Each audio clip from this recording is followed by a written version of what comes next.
ফজরের 2 রাকাত সুন্নাত এ পুরো দুনিয়া আর দুনিয়াতে যা কিছু আছে সব কিছুর চাইতে উত্তম। তাহলে যে 2 রাকাত সুন্নত পৃথিবীর চাইতে উত্তম, ওই 2 রাকাতের সুন্নতের পরে যে 2 রাকাত ফরজ রয়েছে, এই ফরজের আল্লাহু আকবার কি দিয়ে মিটাবা?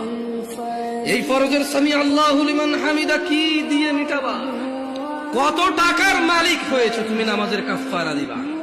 যেখানে সুন্নত 2 রাকাতের মূল্য পুরো পৃথিবীর সমস্ত সম্পদ বিক্রি করে যদি একটা স্বর্ণ কিনা হয়, ওই স্বর্ণকে যদি এক পাল্লা রাখা হয়, আর ফজরের 2 রাকাত সুন্নতকে যদি এক পাল্লা রাখা হয়, ফজরের 2 রাকাত সুন্নত ভারী।